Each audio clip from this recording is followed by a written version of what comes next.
Well, thanks for joining us for the Fox 61 News at 10. And now at 10, people in Milford are pushing back, saying they don't want automated license plate readers watching their every move. I'm Brent Harden. Hundreds of people packed a city meeting tonight to voice their concerns about flock cameras around the city. Fox 61's Kayla Cade is live in Milford tonight. She tells us what people are concerned about and what they want the city to do next. Yeah, that's right. The meeting actually just ended, and I was able to talk with one of the Milford residents here, Miss Amy, who says, she does not agree with these flock cameras. Now, they had the chance to come and ask questions to city leaders about the flock cameras, and many said that they don't want flock cameras to help limit speeding. Instead, they would rather have speed bumps in their communities. They also said it's just an invasion of their privacy. Now, some of the questions that they asked tonight include why weren't people allowed to vote on having flock cameras? Sarah Wood, organizer of D-Flock Milford, says she can see these cameras being useful for police officers. She says it can help officers track suspects or missing people, but she also believes everyone will be treated like a suspect instead. Wood hopes the flock cameras will go away altogether, but as a compromise, she says the city should have lesser flock cameras. Now, as for what's next, the Board of Aldermen is planning to discuss the camera use in their meeting on August 27th. Until then, the police department has temporarily stopped installing any new flock cameras around the city. Live in Milford, Kayla Cade, Fox 61. All right, Kayla, thank you. Now, just out of curiosity, we checked the website haveibeenflock.com to see if any of our work cars have been searched in Flock's system. And the answer is yes. According to the site, one of our cars was searched by West Hartford police in June of 2024. This information is accurate as of July 31st. We've reached out to them to figure out why, and we're still waiting for a response. All right, let's get over to Chief Meteorologist Rachel Frank for a look at the forecast now. Things are turning wetter tomorrow, and that's going to carry on into the weekend, right, Rach? Yes, and it's okay if we get a little rain, right? But not over the weekend. Let's talk about tomorrow first, though. We start the day off dry, so this is a look at rain chances for your Thursday. Notice that they're very low straight through the morning and even into the early afternoon. But after around 2 or 3 o'clock, there will be a rising chance for at least some scattered showers, and that will eventually go over to a period of steadier rain by late tomorrow or tomorrow night. Here's a look at the radar right now, which is clear. We've got nothing to look at here close to home, but this is the area of rain that we're going to be watching for later tomorrow. So tomorrow morning, we're waking up to sunshine, a dry start to the day, no issues for the commute. And even at noon, we're still dry with temperatures climbing into the low 80s. But again, we will see a rising chance for some of those showers, eventually going over to a steadier period of rain. The showers will appear first in western Connecticut and last in eastern areas. And some of the heaviest rain may end up being tomorrow night. And some areas in the southern half of the state could see up to around an inch of rain. We'll get a closer look at this, plus the rain in store for the weekend, which day is looking wetter, coming up. All right, Rachel, thank you. Bridgeport police released pictures tonight of a person of interest in the killing of Johnny Nesmith. Now take a look here. Last week on the 9th, officers say Nesmith was shot multiple times outside of P.T. Barnum housing during a tenants reunion. They say he was the only person who was shot. If you recognize this person, contact Bridgeport Police. Well, DNA evidence led investigators to arrest a Willimantic man in a 14-year-old Chaplin cold case. Matthew Vining is accused of stabbing Michael Mitchell to death in February of 2012. Detectives say video surveillance and mobile phone network data also helped in identifying Vining as the suspect. This is all the information we know so far about the case, but we are expected to learn more tomorrow at his court appearance. Well, the Summers man accused of breaking into a home and shooting and killing a man in his home faced a judge for the first time today.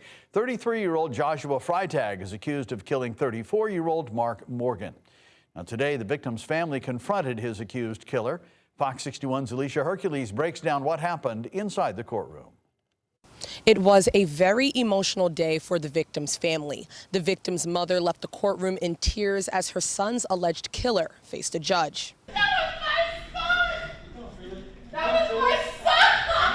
Several of Mark Morgan's heartbroken family members screamed and cried as Freitag entered the room. The prosecutor says Freitag's wife, who filed for divorce just 6 days before the shooting, changed the locks on the door. And allegedly smashed the sliding glass door with a sledgehammer. According to the arrest warrant, someone identified as victim number 2 said they woke up at around 4 o'clock in the morning to the sound of glass breaking.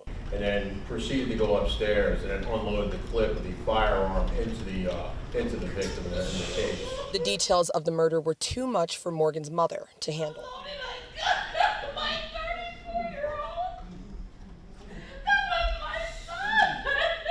According to victim number 2 in the arrest warrant, Morgan and Freitag had a history of disliking each other and have fought in the past. The state asked for a $1.5 million bond. Freitag's attorney disagreed with that. And with no criminal history, although these facts are disturbing, I would argue he's not a danger to the community. This was a personal thing. His attorney also questioned the home invasion charge. He owns the home. She has no title to the home. Her name's not on the home. He cannot illegally enter his own home. The judge ultimately set his bond at $1.5 million. She also issued protective orders for 3 people involved in the case. You have to stay away from the home of those protected people and don't contact those people in any manner. I did reach out to the Department of Children and Families. They say they are actively investigating the incident that happened at the family's home. Freitag is expected back in court on September 18th. In Vernon, Alicia Hercules, Fox 61. Well, since the beginning of this month in Guilford, 13 cars have been broken into and 1 was stolen. Police say almost all of them were left unlocked. Now take a look at this video now of the incidents. Officers say in only one incident a window was smashed, but they say it's probably because a valuable item was left in plain view. Police say the best way to avoid this happening to you is by locking your car, taking your keys, and hiding your valuables. In Stratford, police are looking for the 2 people on your screen. They're accused of stealing a scooter from a senior citizen. It happened on Saturday near Stratford Avenue and Yale Street. Officers say just as the victim arrived home and parked his scooter, these 2 people took it. We're told the victim relies on it for transportation and simply wants it returned. So if anyone knows where this scooter is, you're asked to contact police. A New Milford man died in a motorcycle crash in New Hampshire last week. Sheriffs say 40-year-old Andrei Uradov sped around a turn and crashed into a tree. He was pronounced dead on scene. School communities are mourning the loss of the beloved hockey coach and mentor. Uradov joined Canterbury School last year and was preparing to become head coach of the boys' varsity hockey team this season. He was also a graduate of South Kent School, where he later returned as a coach and admissions associate. He is survived by his wife and sons. Well, Nolan Wells' loved ones are honoring him with a prayer rally in Biloxi, Mississippi tonight on what would have been his 19th birthday. Nolan is the black teenager who went missing and was later found dead following a boating trip with friends to Mississippi's Horn Island on July 4th. Those close to him are not only remembering the teen, but they're renewing calls for justice. Sherelle Hubbard has more. More than 6 weeks after Nolan Wells' body was recovered, loved ones marked what would have been his 19th birthday with heartfelt messages, prayers, and a rally in Biloxi, Mississippi, about 5 miles from his hometown of Ocean Springs. Nolan went missing after he went to Horn Island on a July 4th boating trip with friends. His body was recovered 2 days later in the water near the island. 2 autopsies have not provided a definitive explanation of what caused his death. Authorities continue to investigate the teen's unexplained death, but have given no public indication that a crime occurred, dividing communities and fueling heartbreak and speculation. God always reveals the truth. Earlier Wednesday, his family shared a touching birthday letter they wrote saying, "You are our angel. You will be missed every second of every day, and you will never be forgotten, our sweet sunshine. Happy heavenly 19th birthday, No-No. Remember, don't eat too much Oreo cake and hug Grandma for us." In an online vigil Wednesday, they said they are thankful for the joy he brought them while he was alive and promised to protect his legacy. Nolan was an incredible person. Just keep us in your prayers. Just keep sharing his story. Keep saying his name. Sherelle Hubbard, Fox 61.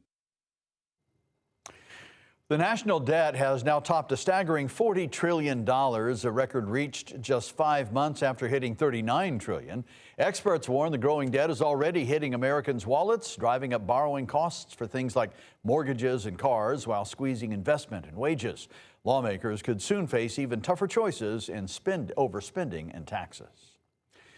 Well, Prince Harry and Meghan Markle are reportedly moving back to Britain later this month, and they've already enrolled their children, 7-year-old Prince Archie and 5-year-old Princess Lilibet, in school. The couple will remain non-working royals and are expected to settle into a private home outside London.